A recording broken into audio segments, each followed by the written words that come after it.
Nggak. Udah habis. Wow, jadi kalau misalnya di sana mereka belum kenal ini, mereka tuh cuma sekedar pengen nyalain TV, dapat sinyal hanya untuk dapat informasi gitu loh. Masa depan sampai sekarang pun nggak kelihatan Pak, 2 tahun sampai sekarang pun belum kelihatan.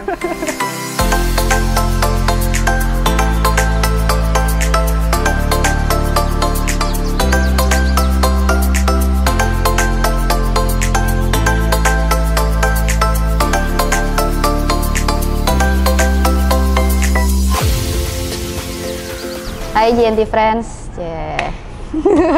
balik lagi di acara apa nih kontennya nih, Bang? Oh, ini namanya G-Class. G-Class, G-Pop Class. Enggak, G-Class tuh konten yang apa ya?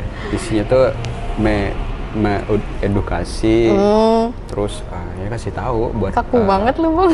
Buat apanya sih? Jadi kita sepakat kalau konten ini kita nyantai ya. Jadi yang kayak gimana ya, G-Class but gak mau terlalu, kalau gue sih gak mau terlalu kaku, Bang. Lu gimana? Isi, ya, emang isi aja lah ya. Isi. Ini kelas, tapi nggak kelas yang kita harus bener-bener mantengin banget yang kaku gitu gimana. Tapi ya udahlah, take it slow aja ya. Jadi perkenalan dulu. Gue Ilham, partner. Kali ini sih partner dari si ibu ini, gitu kan? Ya.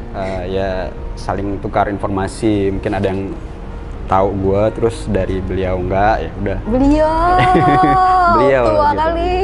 Lanjutnya ya. Ya, gue April di sini sebagai CSR, balik lagi ya, sebagai CSR, dan hari ini partnership-nya adalah dari tim branding, itu Bang Ilham dan 2 saudara di belakang layar ya, partnership. Kenapa di sini partnership-nya dari branding? Karena dari CSR sendiri awal berdiri, kita selalu koordinasi dan juga selalu diskusi nih terkait dengan tema-tema yang diambil CSR itu bareng tim branding, khususnya bareng Bang Ilham gitu. Karena memang kita punya basic yang sama di hal CSR gitu loh. Sebelum sekarang di sini gitu. Oke, jadi konten hari ini kita mau bahas tentang salah satu program CSR, yaitu One Day One Hour. Itu gimana tuh maksudnya? One day one hour ya, bukan hour gitu. Hour, 1 hari 1 jam gitu. Jadi project ini tuh berawal dari tanggal 26 Maret kemarin sih, waktu perayaan Earth Day ketika itu. Jadi setiap tahun tuh di dunia itu ada yang namanya perayaan Earth Day. Jadi itu ngapain itu? Jadi Earth Day itu dalam 1 hari, setiap hari Sabtu minggu terakhir di bulan Maret, seluruh dunia sepakat, seluruh negara untuk mematikan lampu mereka ataupun beberapa lampu yang nggak digunakan, baik itu di gedung perkantoran, di rumah ataupun di public space selama 1 jam full pada hari itu secara serentak. Kegiatan Earth Day itu bertujuan untuk mengurangi penggunaan energi secara berlebihan, terkhusus energi listrik. Berarti tujuannya emang buat hemat ya gitu ya. Dan sebenarnya program ini sendiri kalau untuk yang di GNT Sumber itu kan One Day One Hour. Itu pertama gagasan dari Ibu Direktur kita, Bu Oktaviani. Beliau mengatakan bahwa kenapa nih kita nggak adain Earth Hour gitu kan, sama kayak di dunia pada tanggal 26 kemarin. Akhirnya kita cetuskan langsung di grup CSR Sumber, all leader, all admin. Oke, kita akan matiin lampu serentak hari ini selama 1 jam. At least gue pikir pertamanya 1 jam doang, hari itu doang gitu. Ternyata hari besoknya tanggal 27 Maret gue nggak tahu kenapa tiba-tiba orang-orang tuh ngirim laporan ke grup, Bu udah ya Bu, DP ini udah matiin lampu 2 lampu hari ini, DP ini. Jadi kalau sistemnya di sini nih ya Bang, ya, mungkin teman-teman DP tahu nih sistemnya di sini, kalau udah 1 DP ngirim baru yang lain ngirim. Ikut semua ya. Kalau nggak ada yang ngirim, nggak ada yang ngirim sampai siang gitu. Nah, setelah itu tanggal 27, 1 DP ngirim, setelah itu serentak ngirim juga semuanya, DC pun gitu. Gue kaget jujur, waktu itu cuma buat mikir kan, oke, perayaan Earth Hour doang 1 kali nih gitu kan. Karena waktu itu belum ada nih namanya One Day One Hour gitu kan. Dulu masih yang kayak ya udahlah perayaan gitu kan, selebrasi gitu. Ternyata habis itu dapat respon positif dari teman-teman DP dan DC terus bilang nggak cuma satu lampu kok Bu gitu kan, bisa banyak lampu gitu kan. Terus yang udah akhirnya sepakat nih diadain setiap hari gitu. Berarti kan ini udah semua DP udah implementasikan mayoritas sudah gitu. Nggak cuma tanggal 26 doang. Enggak, sampai hari ini pelaksanaannya udah hampir semua DP ngikut gitu. Tapi kalau di gue sendiri, gue nggak memaksa mereka untuk oke lu matiin, wajib matiin gitu kan. Somehow kan orang mikir yang kayak lo butuh gerakan yang apa ya, gerakan yang tegas gitu, yang ya udah ini program gue lo matiin gitu. Enggak. Tapi yang kayak yang namanya kesadaran akan lingkungan itu kan nggak bisa kita paksain dengan punishment. Dari pribadi sendiri sih sebenarnya gitu. Jadi gue nggak mau memaksakan kegiatan ini by punishment gitu kan. Tapi gue pengen kayak menumbuhkan kesadaran itu ya dengan kita reinforcement, ngasih penguatan terus, sekedar ngingetin gitu loh, bukan memaksa ayo matiin gitu kan. Enggak gitu. Tapi ya udah, ketika memang misalnya nih kayak sekarang kondisinya mendung syahdu tuh gelap gitu kan, nggak mungkin kan kita drop point depan gelap kan gitu. Jadi ya udah, warning di situ, catatan kalau misalnya emang kondisinya mendung ataupun panas banget, misalnya butuh kipas angin ataupun AC dinyalain, ya udah gitu kan, lu nggak usah laporan ke gue. Intinya yang kayak gue pokoknya nerima hari itu ada yang berkontribusi gitu, karena ya balik lagi, gue nggak mau kegiatan kemanusiaan ini, lingkungan ini ditanamkan by punishment. Lu pernah mikir nggak gini? Enggak sih, nggak pernah mikir ya? Gue. Udah habis. Enggak. Udah habis. Di luar yang perusahaan kita ya, di luar perusahaan kita. Oke. Jadi dari program yang hemat energi itu, kenapa yang apa ya? Kita hematnya itu cuman berupa kayak apa ya? Listrik terus segala macam. Kenapa nggak semua energi yang kita apa ya? Kita hematkan gitu. Contoh misalnya kendaraan bermotor. Nah, kenapa nggak itu kan? Nggak itu apa ya? Ini berarti pikiran liar gua aja gitu berarti kan. Random thought. Maksudnya keluar dari kotak nih ya. Iya benar. Ya. Kenapa nggak kayak gitu ya gitu kan? Kenapa kan ini ibaratnya hari tanggal 26 itu kan udah dunia yang melaksanakan kampanye. Kenapa nggak ada salah satu orang yang mencetuskan itu gitu kan? Hemat energi ya udah gitu. Seharian di rumah bisa jadi kan. Ini menarik sih. Tapi ini dari pola pikir gue sendiri. Gue memandangnya ya. Pernah nggak sih kita mikir bahwa konsumen kendaraan bermotor, baik itu mobil ataupun motor, konsumen terbesarnya adalah negara berkembang. So Indonesia, Asia Tenggara. Tapi kalau misalnya kita mau ambil relatable dari negara lain nih yang udah maju, penggunaan transportasi pribadi mereka minim. Kalau menurut gue nih Bang, ini terkait dengan relatable seluruh negara sih gitu. Karena nggak semua negara relate dengan, di negara ini nggak banyak yang pakai kendaraan pribadi. Kalau misalnya kita mau ngurangin, apa yang harus dikurangin lagi gitu kan? Public transportation kan nggak mungkin kan. Tapi kalau misalnya itu relate di negara berkembang, ya relate banget gitu loh. Karena di Indonesia sendiri, jangankan kita ambil Jakarta dia, Padang aja lah gitu kan. Padang kalau udah jam-jam kritis masuk kerja, pulang kerja, apalagi kalau waktu puasa kemarin jam buka tuh macet gitu. Nah kalau di negara lain nggak relate, karena mereka buat dapetin SIM tuh susahnya setengah mati, modalnya banyak, belum lagi syarat wajib adalah ketika mereka punya kendaraan bermotor, mereka harus punya garasi. Terkait dengan energi ini, Earth Hour ini, kenapa nggak ada pencetusnya tentang kendaraan pribadi? Karena itu nggak semua negara relate gitu, yang kayak itu di Jakarta doang lu bisa naik motor ugal-ugalan, di negara gue enggak gitu kan. Jadi ya negara lu di mana? Negara itu contoh gitu. Jadi kayak kenapa listrik? Karena semua aspek kehidupan manusia sekarang, baik tentang gadget, baik tentang kerja, baik tentang pendidikan, semuanya kita nggak ada yang bisa lepas dari listrik. Bahkan sekarang orang milenial aja kebutuhan tuh sandang, pangan, colokan gitu. Karena ya anak muda sekarang, jangan kan anak muda deh gitu kan, generasi tua aja, handphone tuh kalau nggak ada di tangan rasanya tuh gatel gitu, kayak lu mau garuk punggung gitu kan. Kayak bener-bener handphone tuh sampai lu ke toilet aja, jujur lu pernah kan ke toilet bawa handphone kan. Emak gue waktu pertama punya handphone tuh bener-bener yang sampai ke toilet tuh bawa handphone, yang kayak jadi ya apa sih listrik tuh mungkin orang mikir yang kayak saking jadi kebutuhan gitu iya, ya. Gitu kan. Sampai mereka nggak mikirin lagi apa ya kasarnya, ya gue berani bayar mahal listrik karena gue butuh listrik gitu loh. Tapi mereka nggak semua orang tahu dan nggak mau tahu juga listrik itu dari mana sih. Nah, this why mungkin kegiatan ini perspektif gue, mungkin kegiatan ini lebih apa ya, ke arah listrik gitu loh, energi listrik gitu, karena energi listrik yang kita gunakan nggak semata-mata tentang cahaya, nggak semata-mata tentang angin nih gerak gitu kan, energi kinetis, energi yang dirubah dari listrik gitu, tapi sumbernya adalah dari alam sendiri, dari fosil, batu bara gitu, dan lain-lain. Dan secara gak langsung ketika kita ngirit nih, kasarnya matiin lampu dalam jangka waktu tertentu, kita bisa ngirit banyak hal gitu kan. Pernah kejadian gue lupa tahun kemarin atau 2 tahun kemarin, Jakarta, Jabodetabek, ketika gue masih kerja di Jakarta, mati lampu 24 jam. Yang diributkan oleh masyarakat bukan permasalahan mereka nggak bisa kerja. Yang diributkan oleh masyarakat adalah yang pertama nggak ada sinyal, cuy.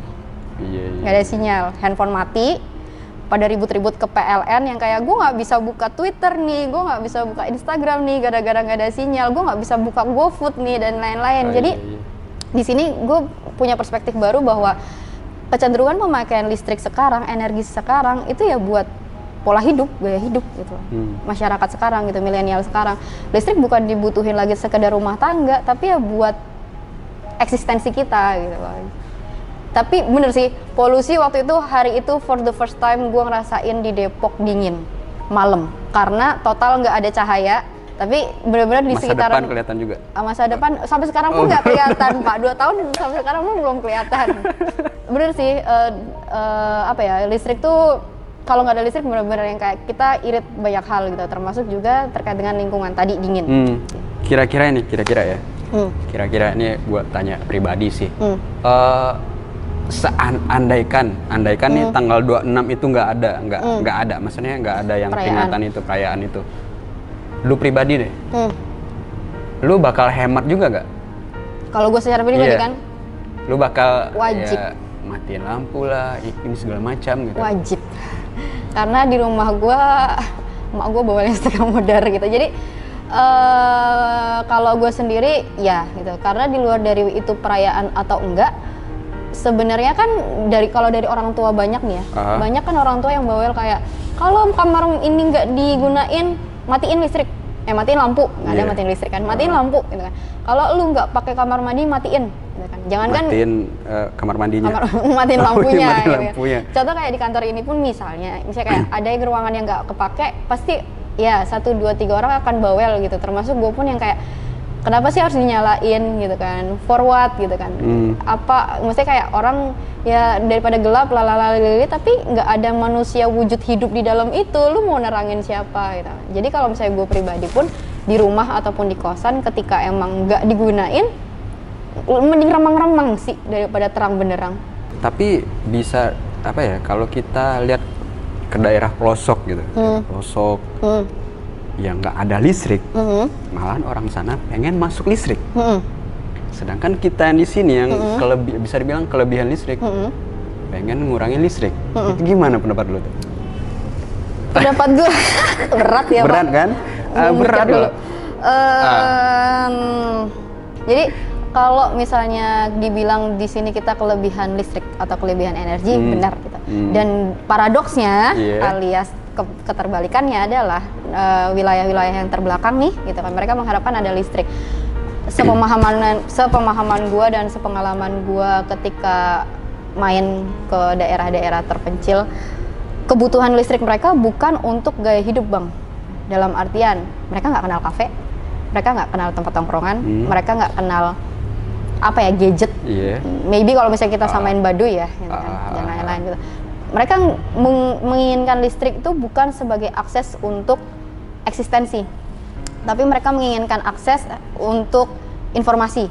Sepemahaman gue itu. Tapi kalau misalnya sampai ke tahap sama dengan pola pikir orang kota nih, yang listrik ataupun energi kita sekarang buat eksistensi, contoh nih ya, kita tag ini kan ada lampu bulat itu kan itu. Nah ini kan eksistensi kan. Jadi kalau misalnya di sana mereka belum kenal ini, mereka tuh cuma sekedar pengen nyalain TV, dapat sinyal hanya untuk dapat informasi gitu loh.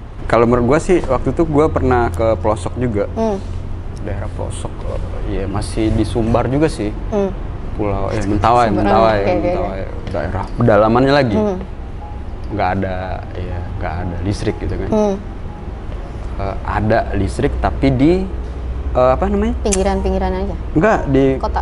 Kayak di sini kayak Pak RT misalnya gitu, di situ namanya kepala dusun atau apa gitu kan, itu dia pakai solar cell. Solar cell.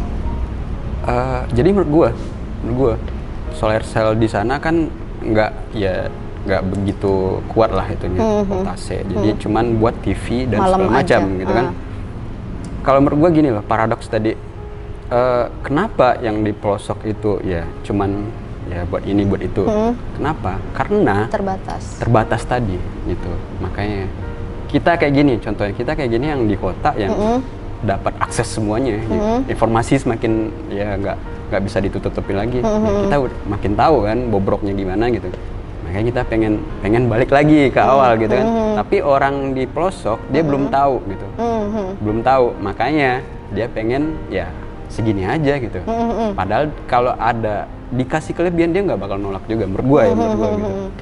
Ya intinya gitu. Semakin berkembang di daerah tertentu, ya semakin ya gitu tadi bobrok lagi gitu. Ya muter-muter sih menurut gua gitu. Kegiatan ini bukan hanya serta-merta bertujuan untuk ngirit kos, bayar listrik di JNT Express gitu. Gue pengen merubah pola pikir bahwasanya listrik yang kita ambil energinya dari alam itu tuh hanya semata-mata sebagai alat kita, penunjang kita untuk kita menyelesaikan tugas duniawi. Gue pengen lebih ke arah lebih jangkauannya lebih luas lagi dari yang mereka tadinya terbiasa untuk ngirit listrik di DP ataupun DC ataupun office. Gue pengen bahwa nantinya budaya ini nih, hemat energi ini akan mereka tularkan ke rumah. Harapan dari kegiatan ini ya tadi sih, gue nggak berharap bahwa kegiatan ini hanya eksis ketika divisi yang menaungi itu ada. Betul, setuju sih. Gue nggak pengen kegiatan ini ada hanya karena Padang tuh JNT Padang tuh ada CSR gitu, ada yang ngoprak-ngoprakin tiap hari, enggak gitu. Ini gue pribadi kayak kemarin sih ya waktu program Odoh itu loh. Jauh sebelum itu sih gue udah terapin ya. Pas ketemu lu dengan program ideal kayak gitu, asik nih kan. Secara nggak langsung tanggal 26 jujur tanggal 26 tuh gue nggak tahu kalau selebrasinya Earth Hour. Apaan ini nih. Cuman makanya gue tanya di awal tadi, kalau lu nggak ada yang itu peringatan itu, lu mau ngerjain nggak? Kalau gue pribadi ya gue nggak tahu loh. Tapi ya alhamdulillah udah terrealisasikan. Sampai gue udah kasih tahu ke istri, ke anak, udah hemat segala macam gitu. Udah jadi lifestyle gue gitu. Lifestyle gue udah hemat. Ya efek samping dari itu ya gue bisa hemat cuan gitu. Itu gue jadiin efek samping sih, bukan dari tujuan gue, tujuan gue, tapi jadiin efek samping gitu. Jadi gimana nih pesan-pesan buat teman-teman nih, rekan-rekan yang di DP, di DC? Pesan-pesannya adalah jangan pernah nunggu April dulu buat nyetelekin saklar lampu, itu satu. Yang kedua, jangan nunggu gue bikin quote of the day dulu, baru pada ngirimin laporan. Sarangnya. Yang ketiga, buat penonton JNT Friend di luar dari JNT Express Sumbar, di luar dari DP. Harapan gue adalah apa ya? Ya sama sih, bahwa kegiatan yang kayak gini tuh kita nggak melulu harus nunggu selebrasi, kita tuh nggak melulu harus nunggu tren. Ya kita kan sekarang udah punya Instagram nih ya, pasti kita ngelihat quote of the day, hashtag of the day-nya apa gitu kan. Terus hari ini ada hari apa gitu. Kita nggak melulu harus nunggu, oh hari ini hari matiin lampu sedunia. Gue ngupdate TikTok, gue matiin gitu kan. Nggak melulu harus ngikutin tren gitu. Itu tujuannya, bukan misalnya nih contoh ya, CSR bikin program ini bukan buat perusahaan gitu. Ya ini buat ya di rumah gitu, buat keluarga lo, buat kedepannya lo. Buat kedepannya gitu. Ya ntar kalau bener kata lo, misalnya kalau kita kasih punishment, ya dia bakal, itu tanggung jawab. Iya betul, itu dia ngerjain pun terpaksa berat gitu. Berat. Ini awal dari kebiasaan ya. Challenge sendiri aja gitu. Gua harus gini gitu. Kalau challenge for yourself. Iya benar. Yeah, but not to another people gitu loh. Misalnya ini contohnya, hari ini gue mau hemat ini, gitu. Yeah. Jadi buat target diri sendiri aja. Challenge gitu. for ourselves. Yep. Gue ada kata-kata terakhir nih. Kata-kata terakhir. Terakhir ya, berpikir positif, berlaku agresif. Agresif, oke. Bersifat romantis. Betul romantis. Itu aja sih. Iya, itu sih tadi kalau gue mikir jangan pernah mengkotakkan bahwa kita sebagai manusia adalah bentuk yang terpisah atau sesuatu yang terpisah dari alam, karena we are part of nature and we born from nature. Wah, sih. Artinya hati-hati di jalan. Hati-hati di jalan. Selamat bertugas. Jaga diri baik-baik. Jangan lupa pakai masker. Jangan lupa kata ibu. Jangan lupa like, subscribe, komen dan share buat teman-teman lo di rumah. Ya, salam buat mak gua.